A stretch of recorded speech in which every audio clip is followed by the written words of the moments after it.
எல்லாருக்கும் வணக்கம்.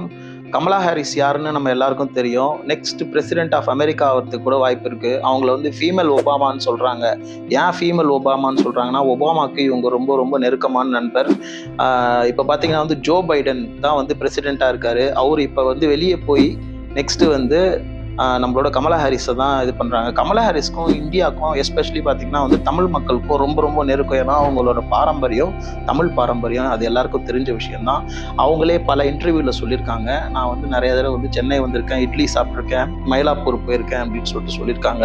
அவங்களோட ஹிஸ்ட்ரி நம்ம கொஞ்சம் பின்னாடி போய் பார்த்தோன்னா, அவங்க அப்பா பார்த்தீங்கன்னா வந்து டக்ளஸ்னு ஆஃப்ரிக்கன் அமெரிக்கன், அவர் அம்மா பார்த்தீங்கன்னா வந்து ஷாம்லா தமிழ் லேடி. அவங்க ரெண்டு பேரும் வந்து காதல் பண்ணி அங்கேயே செட்டில் ஆகி அவங்களுக்கு பிறந்த குழந்தைகள் தான் கமலாவும் ப்ளஸ் வந்து மாயா, அவங்க ரெண்டு பேரும். ஸோ இவங்க ரெண்டு பேரும் வந்து பார்த்திங்கன்னா அமெரிக்காலேயே படித்து வளர்கிறாங்க, அங்கேயே செட்டில் ஆகுறாங்க.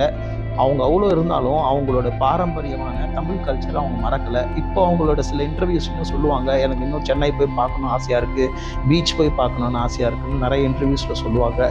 இந்த தடவை வந்து கமலா ஹாரிஸ் கண்டிப்பாக ஜெயிக்கணும்னு நம்ம எல்லாரும் வந்து ஆண்டவனை வேண்டிப்போம். அவங்க ஜெயிச்சா முதல்ல சந்தோஷப்படக்கூடியது நம்மளோட தமிழ் மக்களாக தான் இருக்கும். நன்றி.